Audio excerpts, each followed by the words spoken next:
Hello friends, आज हम आप सबके सामने लेकर आए हैं जापानी इंसेफेलाइटिस रोग और उसका होम्योपैथ में बचाव।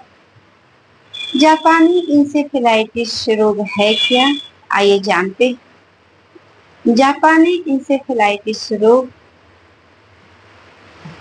को मस्तिष्क बुखार या दिमागी ज्वर भी कहा जाता है। यह भारत के कई राज्यों में अपना कहर बरपा चुका है। जापानी इंसेफेलाइटिस रोग एक भयावह बीमारी है जो फ्लीवी वायरस द्वारा होती है, जो क्यूलेक्स बिश्नोई नाम के मच्छर के काटने से फैलता है। और यह विशिष्ट मच्छर ज्यादातर पक्षियों और पशुओं के माध्यम से फैलाता है। विशेषतः यह सुअरों द्वारा फैलता है। ये सभी जीव जो हैं एक संवाहक के रूप में कार्य करते हैं। इस रोग का संक्रमण मनुष्य से मनुष्य में नहीं फैलता है।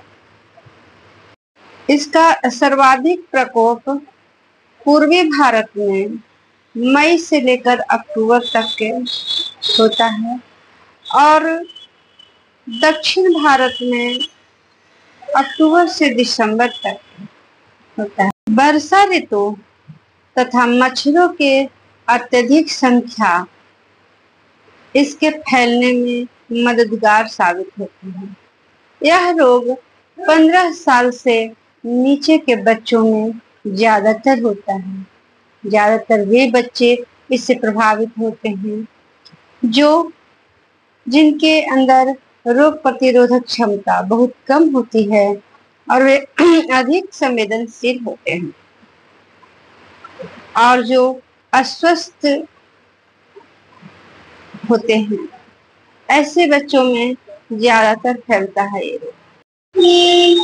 आइए अब जानते हैं जापानी इंसेफेलाइटिस रोग क्या है, लक्षण क्या है। तेज बुखार के साथ सिर दर्द होना, मांसपेशियों में ऐंठन का दर्द होना, मेरुदंड और गर्दन के मांसपेशियों में ऐंठन का दर्द होना, अत्यधिक बदन दर्द होना, आंखों के सामने अंधेरा होना, उल्टी होना, बेहोशी हो जाना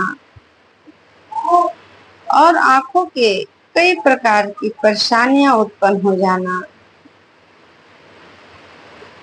और पक्षाघात इत्यादि इनके लक्षण हैं। इस रोग के लक्षण मच्छर काटने के 5 से 15 दिन के बीच में प्रकट होते हैं। जापानी इंसेफेलाइटिस ग्रसित रोगियों के मृत्यु दर अधिक हो जाती है। यदि कोई रोगी इससे बच भी जाता है तो मानसिक रूप से और शारीरिक रूप दोनों से ही अपंग हो जाता है। ऐसी स्थिति में रोगियों को जल्द से जल्द चिकित्सालय में भर्ती कराना चाहिए। जापानी इंसेफेलाइटिस रोग से बचने के लिए हमें अपने आसपास साफ सफाई का विशेष ध्यान रखना चाहिए और मच्छरों को पनपने ना दें। मच्छरों से हमें अपनी बचाव करनी चाहिए और सुअरों के निवास स्थान से हमें दूरी बना के रहना चाहिए। जापानी इंसेफेलाइटिस का वैक्सीन का प्रयोग करना चाहिए। जहां यह रोग बहुत ज्यादातर फैला हुआ है उस जगह पे अपने बच्चों को वैक्सीनेट करना चाहिए। जापानी इंसेफेलाइटिस का वैक्सीन का प्रयोग करना चाहिए। जहां यह रोग बहुत ज्यादातर फैला हुआ है उस जगह पे अपने बच्चों को वैक्सीनेट करना चाहिए। जापानी इंसेफेलाइटिस से बचने के लिए हमें होम्योपैथ में बेलाडोना 200 और कैलकेरिया कार्ब 200 एवं फ्यूरकुलिनम 10 पावर की दवा रखनी चाहिए, जिससे हम प्रभावित बच्चों को बचा सकें। यदि कहीं भी ऐसे रोगी मिले तो उन्हें हम आसानी से इन सभी दवाओं के माध्यम से बचा सकते हैं।